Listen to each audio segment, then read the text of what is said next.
እያላችሁ መሄድ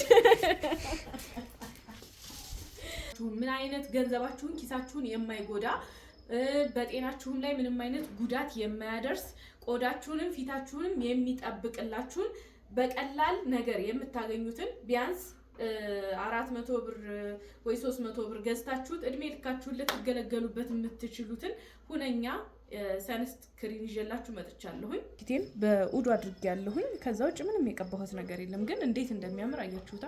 ማሻአላህ ተባረከላህ። ማሻአላህ ረምላጂ እመሪ በልብሽ ሁሌም የተሻለ ነገር ሁሉ ይጣምሽ። አሰላሙ አለይኩም ውዶቼ እንዴት ናችሁ? ዛሬ በሁለተኛ ቪዲዮ ተመልሻለሁኝ። ብዙ ጊዜ የተለያየ ሶሻል ሚዲያ ላይ ስለ ሰንስክሪን ብዙዎች ያወሯቸዋል። ሰንስክሪን ተጠቀሙ፣ ፀሐይ እንዳይነካችሁ፣ ፀሐይ ያበልዛል፣ ፀሐይ ብዙ ነገር አለ አይደለ? ግን ብዙዎቹ እንደዛ ይሏችኋል። ምን አይነት ሰንስክሪን ለፊታችሁ ተስማሚ እንደሆነና ምን አይነት ሰንስክሪን መጠቀም እንዳለባችሁ ግን አያስረዷችሁም። ብዙም በዚህ ምክንያት ብዙ ሰዎች ሰንስክሪን በመቀባት ለየት ያለ ግርጣት ይዘው ሲወጡ አይተናል። ከዛ ውጭ ደግሞ ፊታቸው ተሰነጣጥቆ ድርቀት ይዟቸው አይተናል። ከዛ ውጭ ደግሞ ብዙ የማህፀን ኢንፌክሽኖች እንደዚሁም ጡት ላይ የሚያጠባ ሰው ራሱ የሚገርማችሁ ነገር ሰንስክሪን ተቀብቶ ከትንሽ ደቂቃ በኋላ ምርመራ ቢደረግለት ጡት ውስጥ እንዲሁም በሽንትም ውስጥ እንደሚገኝ ሁላ ነው የተነገረው። ይሄ ማለት ማንኛውም የሚደረጉ ኬሚካሎች ከባድ ሳይድ ኢፌክቶች እንዳላቸው ነው የሚያሳየው። እኔ ዛሬ ይሄንን እህታችሁ ፍትትትት አድርጌ የትኛው ይጠቅማችኋል የትኛው አይጠቅማችሁም የምለውን አሳያችኋለሁ። ሁላችሁም ላይክ ሼር በማድረግ ለቤተሰቦቻችሁ አስተላልፉ። በመጀመሪያ ደረጃ ፀሐይ እንግዲህ ብዙ ሰው ሐኪም ቤት ውስጥ አሁን ላይ የተለመደ የሆነው ነገር ምንድነው? የቫይታሚን ዲ እጥረት የሚባል ነገር መጥቷል። የቫይታሚን ዲ እጥረት እንዴት 13 ወር ጸጋ አላት ከሚባል ኢትዮጵያ ውስጥ ለሚኖር ሰው እንዴት ሊፈጠርበት ቻለ የሚለውን ነገር ስናይ ሰው ፀሐይን በመስኮት ራሱ መጠቀም ስላቆመ ነው።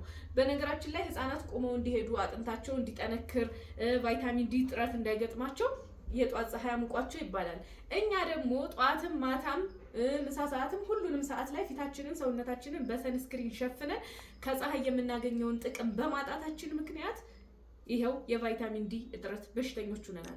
ከዛ በመቀጠል ደግሞ ሰንስክሪኖች ሁሉም ሳይድ ኢፌክት አላቸው። ያ ሳይድ ኢፌክት ደግሞ ፊታችንን ሁልጊዜ ጦረተኛ እናደርገዋለን። ያለ ሰንስክሪን መውጣት እንዳንችል እናደርገዋለን። ሰንስክሪኖችን አብዝተን በተጠቀምን ቁጥር ፀሐይ ሲነካን ፊታችን ቶሎ አለርጂክ እንዲሆን፣ እንዲቀላ፣ እንዲጠቁር ያደርጋል። ስለሆነ ለእናንተ ትክክለኛ ሰንስክሪን የሚጠቅማችሁን ምን አይነት ገንዘባችሁን ኪሳችሁን የማይጎዳ በጤናችሁም ላይ ምንም አይነት ጉዳት የማያደርስ ቆዳችሁንም ፊታችሁንም የሚጠብቅላችሁን በቀላል ነገር የምታገኙትን ቢያንስ 400 ብር ወይ 300 ብር ገዝታችሁት እድሜ ልካችሁን ልትገለገሉበት የምትችሉትን ሁነኛ ሰንስክሪን ይዤላችሁ መጥቻለሁኝ።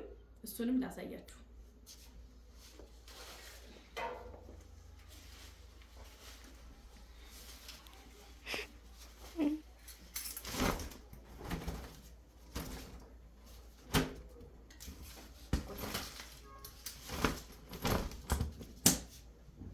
ኤቭሪባዲ ሁነኛው ሰንስክሪን ይሄ ነው። አያችሁታ? ፀሐይ በዚህ ሰንስክሪን ትገታለች። ምንም አይነት ጉዳት አይደርስባችሁም። ገንዘባችሁንም ኪሳችሁንም አይጎዳችሁም።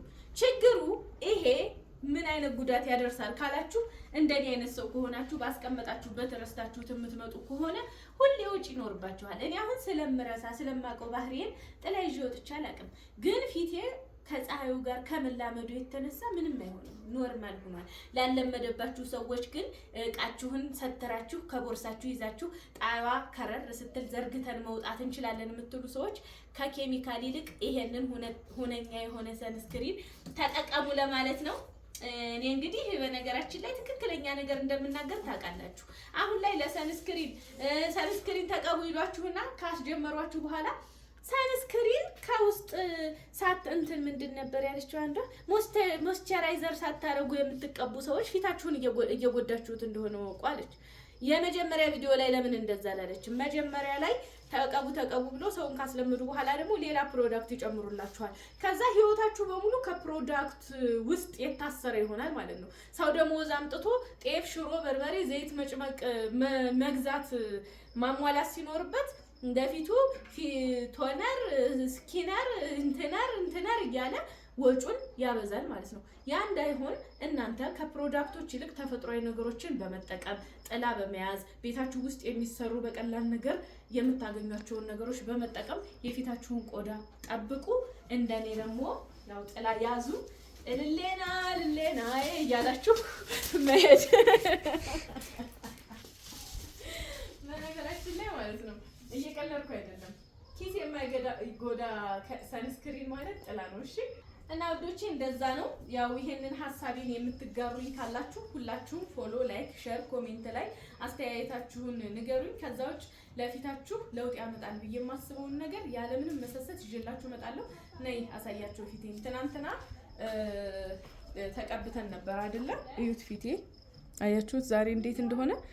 የሆነ በራሱ ኦሪጂናል ኦይል ያለው ቆንጆ ቆዳ ነው የሆነው። በጣም ለውጥ አይቼበታለሁ። ለስልሷል፣ ጎስ ሆኗል። ወላሂ ምንም የተቀባሁት ነገር የለም። ፊቴን በኡዱ አድርጌያለሁኝ። ከዛ ውጭ ምንም የቀባሁት ነገር የለም። ግን እንዴት እንደሚያምር አያችሁታ። ማሻአላህ ተባረከላህ። ማሻአላህ ማሻአላህ። ረምላጂ እመሪ በልብሽ ሁሌም የተሻለ ነገር ሁሉ ይጣምሽ። ለራሴ ነው ዱአ አድርጉ። ለእናንተም አላህ የተሻለውን ይጣማችሁ እና እንደዚህ አድርጉ። ከዛ ውጭ ደግሞ ነገ በተልባ እንዴት አድርገን የተጎዳ ቆዳ እንድናከም እንደምንችል እንሰራለን። እናንተ ላይክ እያደረጋችሁ እስከ መጨረሻው ተከታተሉኝ። ጠቃሚ ነገሮችን ከኔ ታገኛላችሁ። ወዳችኋለሁ። ያው ጥላ ይዣል ሄድን ብያችኋለሁ። ፀሐዩን ለምዶኛል። ለምን ጥላዬን ወይ ታክሲ ውስጥ ወይ የሆነ ቦታ ጥዬው መመለስ ስለማይቀር ነው። እንኪ ካሜራማን ይሄን አድርሺ ደህና